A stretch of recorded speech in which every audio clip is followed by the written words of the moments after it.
De regreso aquí en Ojalá, el tema de hoy es ¿qué pasó en las elecciones norteamericanas recién pasadas? Las elecciones de medio término, como le llaman.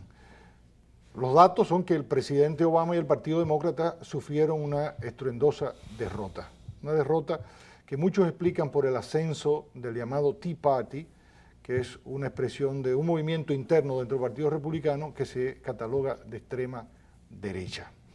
Parece ser que la combinación de los medios de comunicación poderosos en manos de estos grupos de extrema derecha más la acción del Tea Party, pues lograron hacerle a los norteamericanos borrar la idea de quiénes fueron los culpables de la crisis económica que tanto desempleo, pérdida de viviendas ocasionó.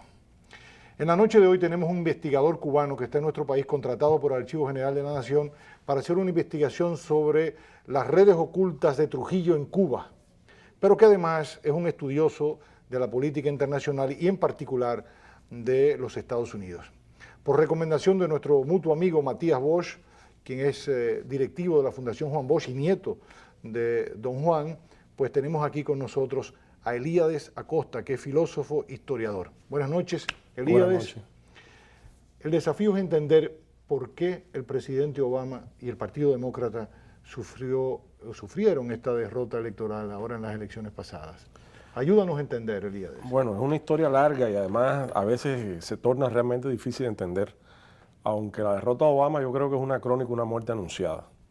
Es decir, la victoria de Obama significó apenas un respiro, pero desde el mismo día que logró aquella aplastante victoria contra el continuador del buchismo, o sea, de McCain, ya se veía, se vislumbraba el tipo de contraofensiva o de contracampaña que le hizo la derecha norteamericana. Hay que recordar que estamos en presencia de la punta de un iceberg. Ese iceberg político se llama el movimiento neoconservador norteamericano. Es un movimiento no improvisado, viene de los años 30 del siglo XX. Se considera el movimiento político en un ambiente tan enrarecido y tan complicado como es la política norteamericana más exitoso en los últimos 25 o 30 años. Es el movimiento que se formó inicialmente con desertores de la izquierda, pero que prontamente el sistema lo cooptó, se dio cuenta de su extraordinaria eficacia para ser una cuña entre las verdaderas fuerzas de izquierda y las fuerzas de derecha.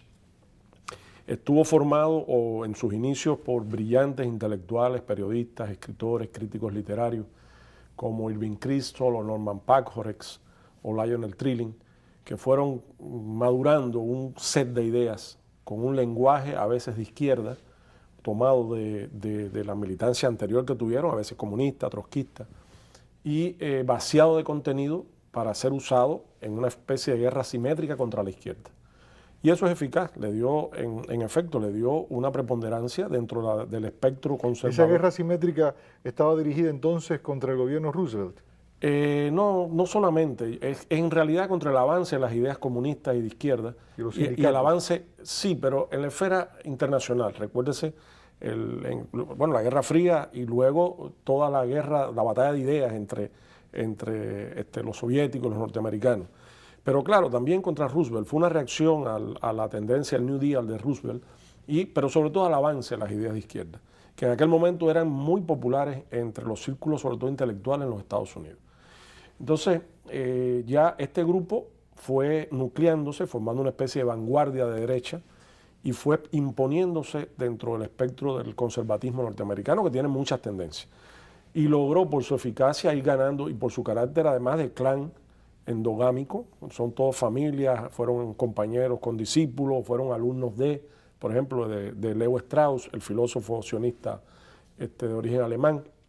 Esta gente fue conformando una especie de clan de poder que logró irse con su carácter implacable, unido como vanguardia, influir sobre la opinión pública norteamericana.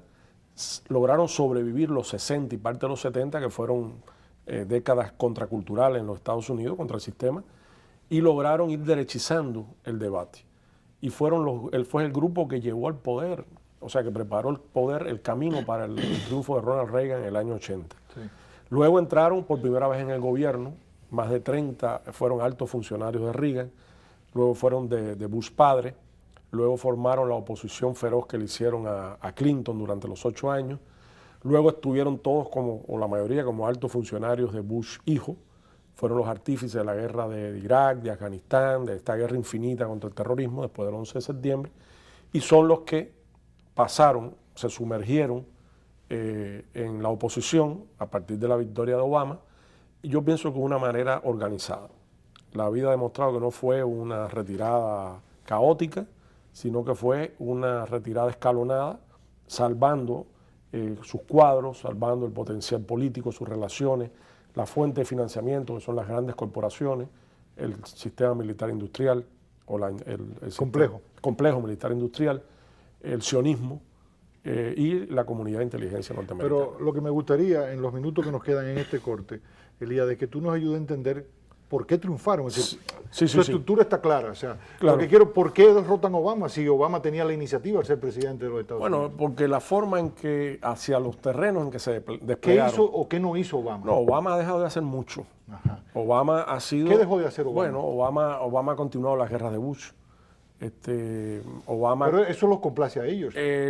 Los complace de la manera en que ellos tenían organizadas las guerras, no de la manera en que Obama tiene organizadas las guerras.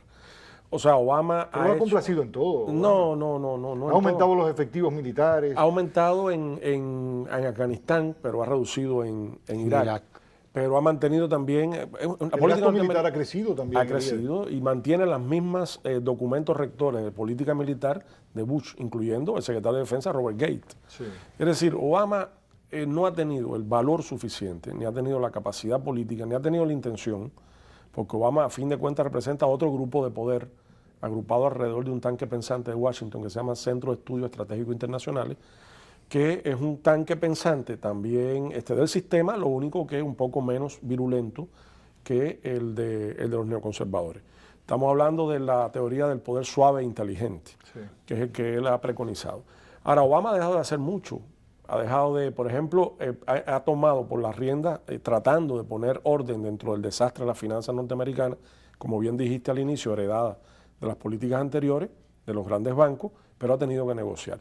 Ha tenido que claudicar ante las razones y la fuerza política del sistema, y ha habido una especie de empate.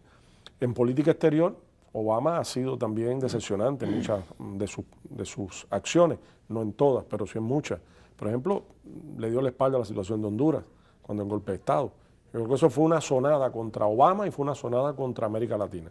Sin embargo, Obama se retiró. Aunque muchos de los analistas estiman que Obama realmente estaba ajeno de lo que ocurría en Honduras, y que eran fuerzas heredadas del régimen anterior que operan con cierta independencia.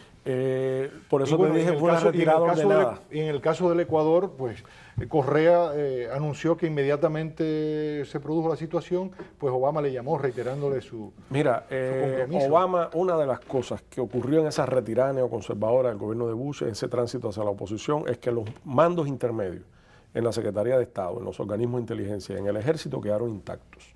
Por eso ahora ha habido que demover al general McChrystal en Afganistán. Estaba organizando, había que leerse esa entrevista. Sí, había que leer lo ofensivo que fue, no solo hacia Obama, sino hacia el resto de la entrevista en Rolling Stone. Correcto. Entonces, dejó también intacto todos los embajadores buchistas neoconservadores en Centroamérica. ¿Quién era el embajador en Honduras cuando el golpe? Hugo Llorens, de origen cubano, neoconservador. Y todos los demás de los alrededores tenían el mismo credo político. Entonces son los topos que dejaron sembrados para sabotear las políticas de Obama. Mientras que los pesos pesados, llámese Karl Rove, o llámese Krauthammer, o llámese Richard Perry, o los que sean, pasaron a una oposición feroz donde se dividieron milimétricamente qué campo le tocaba a cada uno para hacerle la guerra implacable a Obama. Sobre todo sobre la plataforma de los medios, sobre todo los talk shows del radio y la televisión. Fox. Bueno, el rally que organizó Glenn Beck y Sean Hannity reunió 85,000 personas en Washington.